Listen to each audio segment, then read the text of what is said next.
All right, this is your host Shane with Radical Rocks, and Zach is here, my son. Hello. The genuine OG of rockhounding. Yep. So we're out here in an undisclosed area in Riverside County, and just looking in an area, not really nothing spectacular. Well, we found this little vein here, little quartz veins. They're all over here. I thought it was interesting. Not sure I'm going to find anything really great here, but you know, there's a little feldspar. That pink that you got in there is a type of feldspar right in there. And then you've got kind of a bull quartz, white quartz in there going across, a little bit of mica in there. I found a piece earlier. I didn't take it with me, it was too big, but I found a piece of serpentine, which is kind of interesting. And then right up here, saw a little pebble here. There's an old can. Don't know how far back that goes. Might not be that old. It's an old aerosol can. It's not even that old, right? But up here, I found something I was going to break off. Oh, a little more quartz in there, white. But I found something I thought I'd break off. Where was it? Right in here somewhere. Found, maybe it's in here. I guess it was here. I'm gonna break this off and see what that was. Just some sort of a quartz with some mineralization there. Not really sure what that is. There's actually a whole piece of it here. Break that in half. Yeah, there's a lot of iron. There's some iron staining, and I don't know if that's a mica shishk in there. It could be sulfites. We'll take a small piece and look at it. Also, this quartz here, another piece of quartz. So I'm gonna break it in half. Yeah, typical quartz that you find around California and many other areas. So I'll look around. If anything interesting pops up, I'll tune into that. Nothing spectacular so far, but hoping to find something. Did find a bigger vein with a lot more feldspar in it, and it had a grayish rock. It almost looked purplish. Couldn't get to it because my boots are not very good for climbing, but when I get back to the car, I got another pair. I might try to go up there, and here's some more mineralization, another piece of quartz around here. So there is some pegmatite history in this area somewhere. I don't know exactly where, probably more north of here. But what I saw in that other vein looked like it could be like lepidite type material. I don't know how good it is, but if I can get up there, I will get a sample of that before we go. So all right, we just stumbled across something, nothing spectacular, but if you can see that rock back there, how it is, it's kind of chalky. And this is something you will see where mineralization starts to occur. It doesn't always occur, but in these areas in California where you find these little stringer veins like I showed you, there's also another little stringer vein that comes through here. It's we kind of broke it open a little bit. It's you can see the quartz in there. Got a couple pieces here in my hand. You can kind of see. It's so hard for me to see what I'm even looking at because of the sun. But there it is, this quartz, kind of a brownish quartz.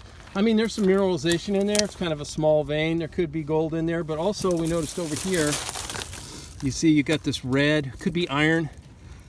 Here's that chalky material again. Once you start finding these type of combinations where you've got this chalky material and you've got these veinlets, you want to start looking around for rocks that start to show color. We have seen some green serpentine rocks and some white serpentine rocks here and there that we did not find the source, but there could be a serpentine outcrop around here somewhere. Anywhere that one type of rock meets another, or when you see these type of cracks like this, you start looking for color and differences, and then maybe you'll find something worth collecting. So we're going to continue on.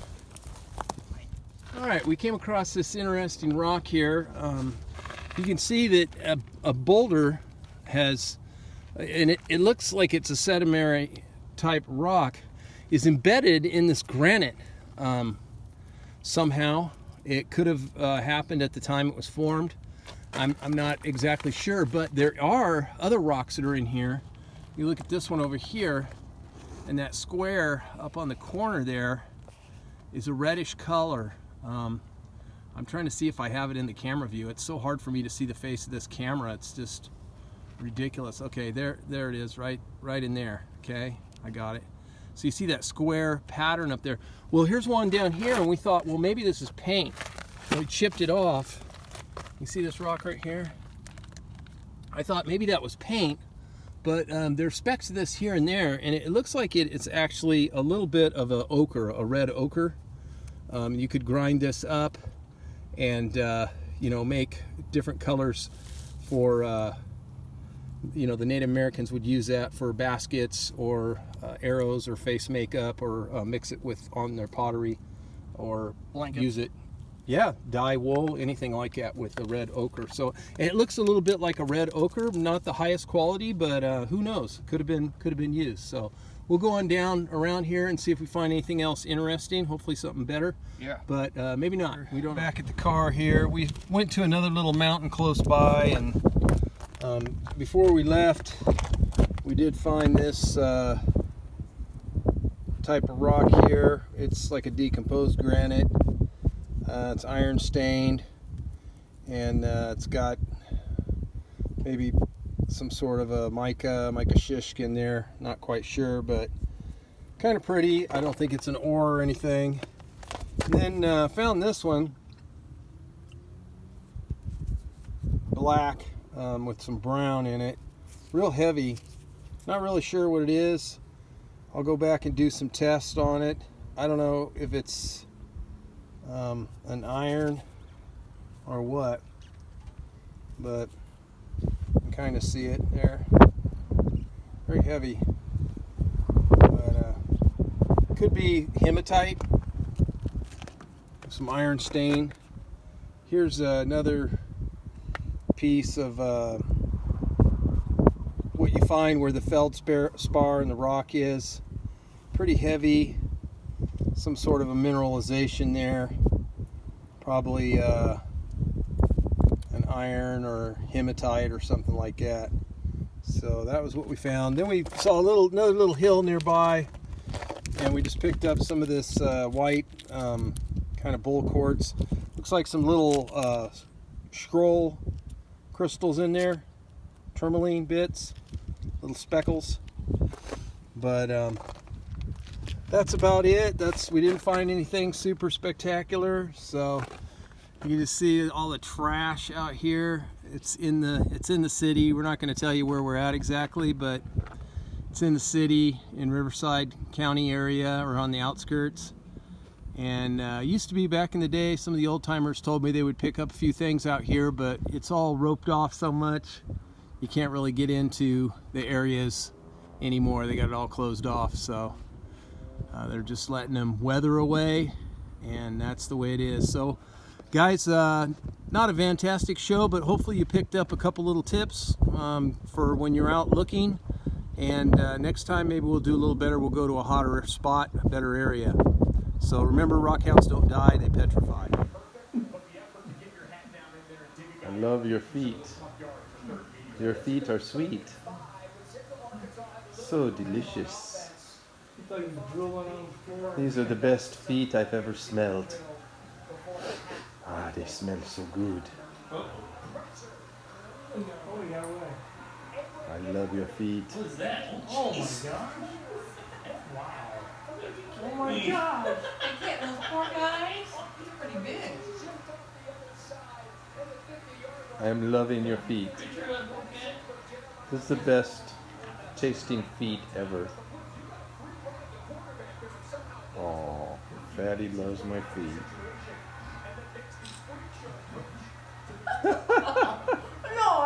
No, big boy. How do you like it? Oh, You didn't know my feet were so sweet, huh?